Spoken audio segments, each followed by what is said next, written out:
Hello everyone, it's Let's Be Chemist again.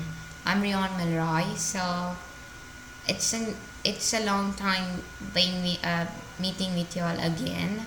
So it's a new lesson for today. So if you're understanding every lesson I post, you can put a post or a comment down below so that I can note it down. Give some suggestions even. So you can go to my big website. It will be even linked down here. Fill the appropriate questions down the quiz layer, and you can get your quiz for today's lesson even. So it's really great that if you have already subscribed, but if you're hear my voice for the first time, please subscribe. It's the red button, and click on that notifications icon to be notified with all updates.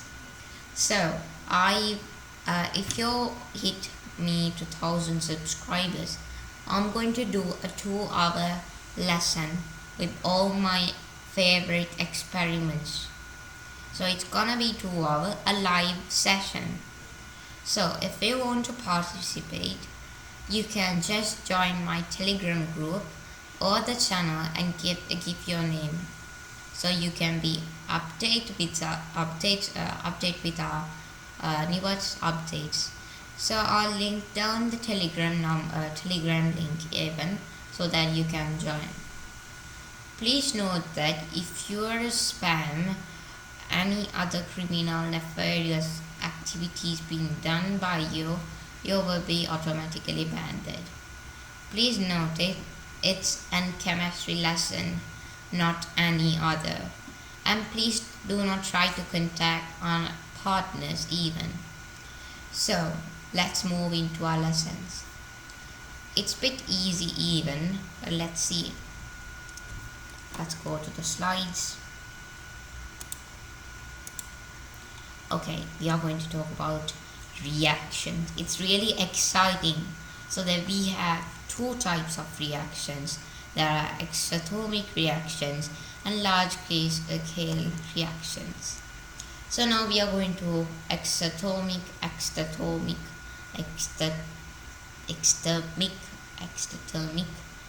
reactions. Anyway, okay, that's exothermic reactions. Okay, now what is an exothermic reaction? What the hell is this exothermic reaction? Now I'll teach you a simple method that you can remember.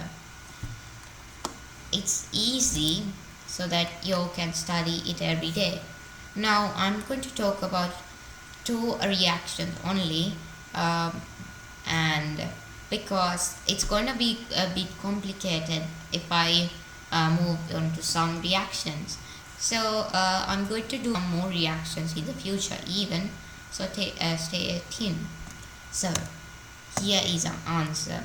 An exothermic usually occurs when a substance produces heat when it's added to another substance which form large amounts of heat. If we get something which produces heat when it is added to another substance. So I have included some of the examples even. So let's see.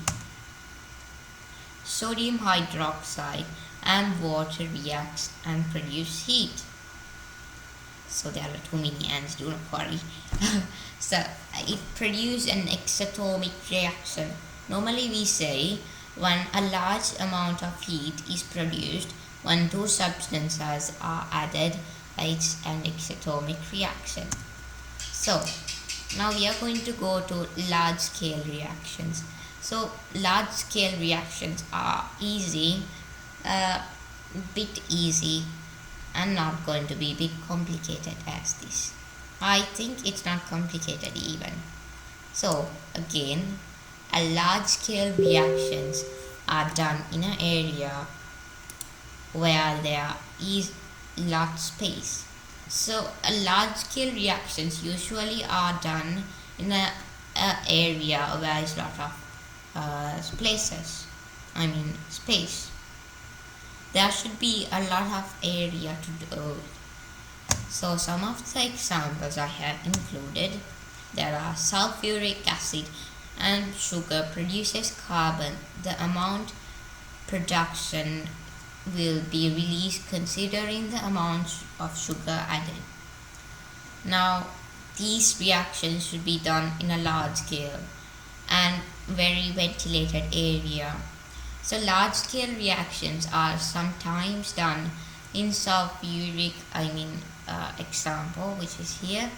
So some of the examples are sulfuric acid and sugar. So it produces carbon and some other products even, which I'm going to talk it in the future.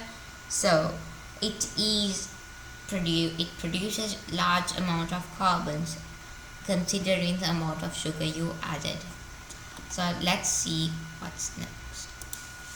And sometimes both are together. The reactions both happen together, which I'm going to talk it in the next slide. Okay, let's see. Let's see some of the examples. Now let's talk it about it because it's going to be a bit fun and experimental and practical. So some of the experiments that I've already talked about includes them. So when sulfuric acid and sugar reacts, it's an exatomic reaction while it's done in a large scale reaction.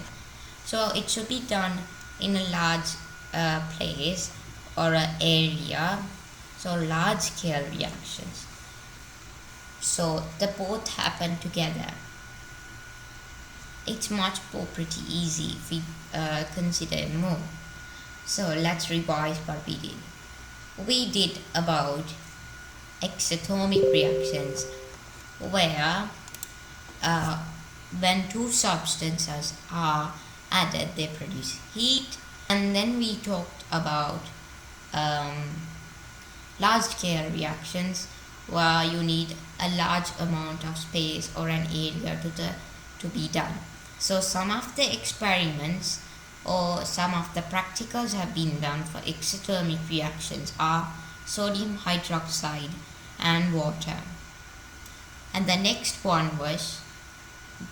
example was about large scale. When sulfuric acid and sugar was added, carbon is produced in large amounts.